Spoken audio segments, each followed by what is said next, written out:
നമസ്കാരം, ശ്രുതിസ് കുക്കറിയിലേക്ക് നിങ്ങൾക്ക് എല്ലാവർക്കും സ്വാഗതം. ഞാൻ ശ്രുതി നിതിൻ. ഇന്ന് നമ്മളൊരു റിക്വസ്റ്റഡ് വീഡിയോ ആണ് ചെയ്യുന്നത്. നല്ല അപ്പത്തിൻ്റെ ഒപ്പം പുട്ടിൻ്റെ ഒപ്പം ഒക്കെ കഴിക്കാൻ പറ്റിയിട്ടുള്ള നാളികേര പാലൊഴിച്ചിട്ടുള്ള കടലക്കറി എങ്ങനെയാണ് വെക്കുക എന്നുള്ള റെസിപ്പി ഒന്ന് കാണിക്കണേന്ന് നമ്മുടെ ഒരു സബ്സ്ക്രൈബർ പറഞ്ഞ പ്രകാരം ചെയ്യുന്ന ഒരു വീഡിയോ ആണിത്. നല്ല എളുപ്പത്തിൽ നല്ല ടേസ്റ്റി ആയിട്ട് ഉണ്ടാക്കാൻ പറ്റുന്ന ഈ കടലക്കറി ഇങ്ങനെ ഉണ്ടാക്കാത്തവരുണ്ടെങ്കിൽ അവർക്കും കൂടി ഇത് ഉപകാരമാവുമെന്ന് വിചാരിക്കുന്നു. അപ്പോൾ ഈ കടലക്കറി ഉണ്ടാക്കാൻ പറഞ്ഞ നമ്മുടെ സബ്സ്ക്രൈബറിൻ്റെ പേര് അഞ്ജു എന്നാണെന്നെ ഓർമ്മ. അപ്പോൾ അങ്ങനെ പേര് എന്തെങ്കിലും തെറ്റിപ്പോയിട്ടുണ്ടെങ്കിൽ ഒന്ന് ക്ഷമിക്കണേ. അപ്പോൾ അഞ്ജു എന്തായാലും ഇത് ഉണ്ടാക്കി നോക്കുമെന്ന് വിചാരിക്കുന്നു. അപ്പോൾ നമുക്ക് വീഡിയോയിലോട്ട് കിടക്കാം. ഇത് എങ്ങനെയാണ് ഉണ്ടാക്കാൻ നോക്കാം. നമ്മളിന്ന് ഈ കടലക്കറി ഉണ്ടാക്കാനായിട്ട് ഇതുപോലത്തെ ഒരു ഗ്ലാസ് കടല എടുത്തിട്ടുണ്ട്. ഈ കടല ഇനി നന്നായിട്ടൊന്ന് കഴുകിയെടുക്കണം. കഴുകിയെടുത്തതിന് ശേഷം കുറച്ച് വെള്ളം ഒഴിച്ചിട്ട് ഇതൊന്ന് കുതിർക്കാനിട്ട് വയ്ക്കണം. അങ്ങനെ നന്നായിട്ട് കഴുകിയെടുത്ത് ഈ കടലയിലോട്ട് നമുക്ക് ആവശ്യത്തിന് വെള്ളം ഒഴിച്ചിട്ട് ഇതൊന്ന് കുതിർക്കാൻ വയ്ക്കാം. ഒരു 3-3.5 ഗ്ലാസ്സോളം വെള്ളം ഒഴിച്ച് കൊടുക്കാം. എന്നിട്ട് ഇതൊരു 7-8 മണിക്കൂറെങ്കിലും കുതിർത്തിയെടുത്താൽ മതി. നിങ്ങൾ പിറ്റേ ദിവസത്തേക്ക് ബ്രേക്ക്ഫാസ്റ്റിനോ അല്ലെങ്കിൽ ലഞ്ചിനൊക്കെ ആയിട്ടാണ് ഈ കറി ഉണ്ടാക്കുന്നത് വെച്ചാൽ നിങ്ങൾ തലേ ദിവസം തന്നെ രാത്രി വെള്ളത്തിലിട്ട് വയ്ക്കുക. അപ്പോൾ അത് പിറ്റേ ദിവസത്തേക്ക് നമുക്ക് നല്ല കുതിർന്നിട്ട് കിട്ടും. അപ്പം അങ്ങനെ ഒരു 8 മണിക്കൂറൊക്കെ കഴിയുമ്പോൾ ഈ കടൽ നന്നായിട്ട് കുതിർന്ന് കിട്ടിയിട്ടുണ്ടാവും. അതിനുശേഷം ഇതൊരു കുക്കറിലിട്ടിട്ട് നമുക്ക് വേവിച്ചെടുക്കാം. കുക്കറിലാണെങ്കിൽ ഇത് പെട്ടെന്ന് തന്നെ വെന്ത് കിട്ടും. ഇനി ഇത് വേകാനായിട്ട് ആവശ്യത്തിന് കുറച്ച് വെള്ളം കൂടി ഒഴിച്ചു കൊടുക്കാം. അപ്പോൾ നമ്മുടെ ഈ കറി ചാറ് കറി ആയതുകൊണ്ട് തന്നെ കുറച്ച് അധികം വെള്ളം ഒഴിച്ചു കൊടുക്കണം. ഒരു 2 ഗ്ലാസ് വെള്ളം ഒഴിച്ചു കൊടുക്കുക. അപ്പോൾ നമ്മൾ കടലെടുത്ത സെയിം ഗ്ലാസ് തന്നെ അളന്നിട്ട് ഒരു 2 ഗ്ലാസ് വെള്ളം എടുത്തിട്ടുണ്ട്. 2 ഗ്ലാസ് വെള്ളം ഒഴിച്ചു കൊടുത്തതിന് ശേഷം ഇതിലോട്ട് ആവശ്യത്തിന് ഉപ്പും കൂടി ചേർത്ത് കൊടുക്കുക. അതിനുശേഷം അടച്ചു വെച്ചിട്ട് ഇതൊന്ന് വേവിച്ചെടുക്കണം. വേവിച്ചെടുക്കുന്ന സമയത്ത് ഇതൊരു മീഡിയം ഫ്ലെയിമിൽ വെക്കുക. മീഡിയം ഫ്ലെയിമിൽ വെച്ചതിന് ശേഷം ഒരു 7-8 വിസിൽ വരുമ്പോൾ ഫ്ലെയിം ഓഫ് ചെയ്ത് കൊടുക്കുക. അത് കഴിഞ്ഞ് അതിൽ ഫുൾ പ്രഷറൊക്കെ മാറിയതിന് ശേഷം മാത്രം തുറന്നാൽ മതി. അപ്പോൾ കടല നന്നായിട്ട് വെന്ത് കിട്ടാണ് വേണ്ടത്. അതുകൊണ്ട് തന്നെ വിസിലിൻ്റെ എണ്ണം നിങ്ങളുടെ കുക്കറിനനുസരിച്ചിട്ട് മാറ്റം വരുത്തുക. അപ്പോൾ ചിലർ കുക്കറിൽ ഒരു 6 വിസിലൊക്കെ അടിക്കുമ്പോൾ വെന്തിട്ടുണ്ടാവും. ചിലർക്ക് ഒരു 2 വിസിലും കൂടി അടിക്കേണ്ടി വരും. അതാണ് ഞാൻ അങ്ങനെ പറഞ്ഞത്.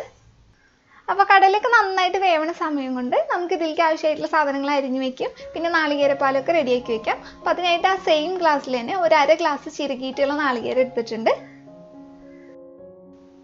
പാല് പിഴിഞ്ഞെടുക്കാനായിട്ട് ഒരു 1/2 ഗ്ലാസ്സും പിന്നെ ഒരു 2 ടേബിൾ സ്പൂണും കൂടി വെള്ളം ഒഴിച്ചു കൊടുത്തിട്ട് ഇതൊന്ന് നന്നായിട്ട് അടിച്ചതിന് ശേഷം ഇത് പാല് പിഴിഞ്ഞ് വെക്കുക. ഈ കടലയ്ക്കായിട്ടുള്ള മസാല തയ്യാറാക്കാനായിട്ട് ഒരു പാത്രം അടുപ്പത്ത് വെച്ചതിന് ശേഷം നന്നായിട്ട് ചൂടായിട്ട് വരുമ്പോൾ അതിലോട്ട് ഓയിൽ ഒഴിച്ചു കൊടുക്കുക. ഇതൊരു നാടൻ കറി ആയതുകൊണ്ട് തന്നെ വെളിച്ചെണ്ണയാണ് കൂടുതൽ ടേസ്റ്റ് ഉണ്ടാവുക. പിന്നെ നിങ്ങൾക്ക് ഏത് ഓയിൽ വേണമെങ്കിലും ഉപയോഗിക്കാം. നമ്മളിവിടെ എടുത്തിരിക്കുന്നത് റൈസ് ബ്രാൻ ഓയിലാണ്. ഒരു 3 ടേബിൾ സ്പൂൺ ഓയിലൊക്കെ ഒഴിച്ചു കൊടുക്കുക. അതിനുശേഷം അത് നന്നായിട്ട് ചൂടായിട്ട് വരുമ്പോൾ അതിലോട്ട് 1 ടീസ്പൂൺ ഇഞ്ചി വെളുത്തുള്ളി പേസ്റ്റും കൂടി ചേർത്ത് കൊടുക്കുക. അപ്പോൾ നിങ്ങൾ പാചകത്തിൽ തുടക്കക്കാരൊക്കെ ആണെങ്കിൽ ടീസ്പൂണും ടേബിൾ സ്പൂണിൻ്റെ അളവുകളൊക്കെ തെറ്റാണ്ടിരിക്കാൻ നോക്കുക. അപ്പോൾ ഒരു 3 ടീസ്പൂൺ എന്ന് പറയുന്നത് 1 ടേബിൾ സ്പൂണാണ്. അതൊന്ന് ഓർക്കുക. അതിനുശേഷം ഒരു ലോ ഫ്ലെയിമിലൊക്കെ വെച്ച് കൊടുത്തിട്ട് ആ ഇഞ്ചി വെളുത്തുള്ളി പേസ്റ്റ് ഒന്ന് നന്നായിട്ട് തന്നെ വഴറ്റിയെടുക്കുക.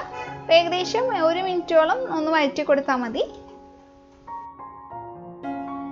അങ്ങനെ 1 മിനിറ്റ് ഒന്ന് നന്നായിട്ട് വഴറ്റിയതിന് ശേഷം ഇതിലോട്ട് എരിവിന് ആവശ്യമായിട്ടുള്ള പച്ചമുളക് ചേർത്ത് കൊടുക്കുക.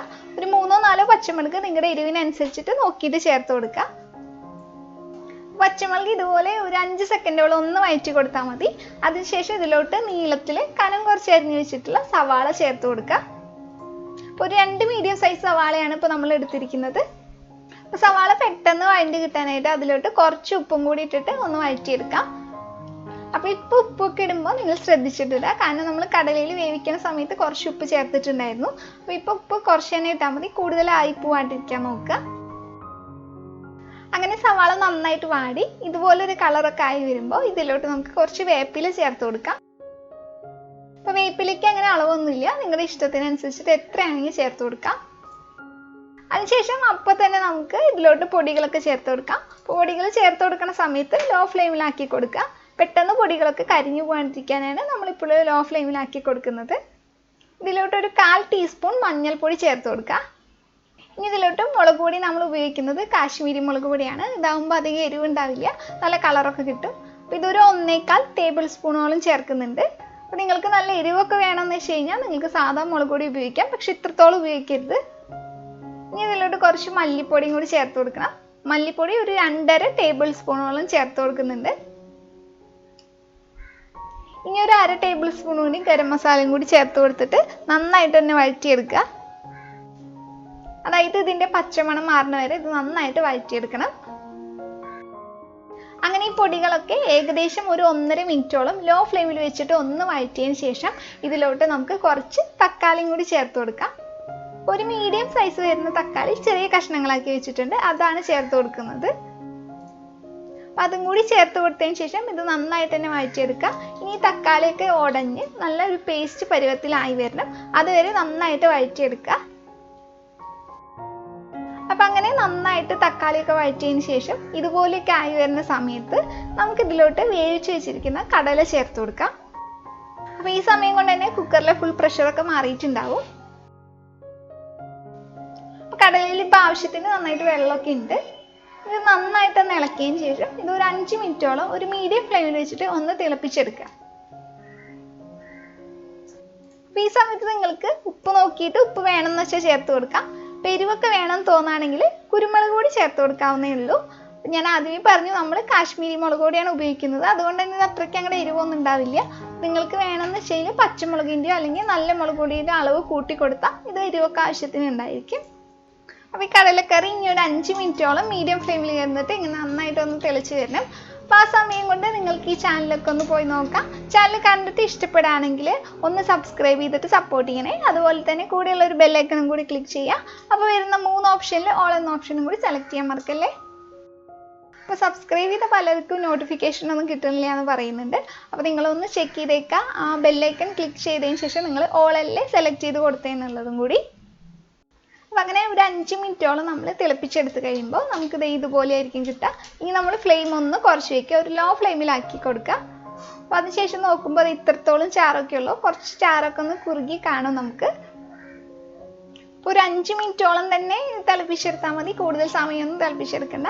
അതിനുശേഷം ഇപ്പോൾ ഈ സമയത്ത് നമുക്ക് കുറച്ച് ഗരം മസാലപ്പൊടിയും കൂടി ചേർത്ത് കൊടുക്കാം. അപ്പോൾ ഈ സമയത്ത് ചേർത്ത് കൊടുക്കുമ്പോൾ നല്ലൊരു ഫ്ലേവർ ആയിരിക്കും അതിന്. അതുകൊണ്ട് തന്നെ ഈ സമയത്ത് ഒരു 1/2 ടേബിൾ സ്പൂണും കൂടി ഗരം മസാലയും കൂടി ചേർത്ത് കൊടുക്കാം. അതിനുശേഷം ഒന്ന് ഇളക്കിയെടുക്കുക. എന്നിട്ട് നമ്മൾ നേരത്തെ തന്നെ തയ്യാറാക്കി വെച്ചിട്ടുള്ള നാളികേരപ്പാലും കൂടി ഇതിലോട്ടൊന്ന് ഒഴിച്ചു കൊടുക്കുക. അപ്പോൾ ഈ സമയത്ത് നിങ്ങൾ ലോ ഫ്ലെയിമിൽ വെക്കാൻ മറക്കരുത്. പിന്നെ നാളികേരപ്പാൽ ഒഴിച്ചു കൊടുത്ത ശേഷം ഒന്ന് നന്നായിട്ടൊന്ന് ഇളക്കി കൊടുക്കുക. അതിനുശേഷം ഇത് ചെറുതായിട്ട് തിള വരാൻ തുടങ്ങുമ്പോൾ നമുക്ക് ഫ്ലെയിം ഓഫ് ചെയ്ത് കൊടുക്കാം.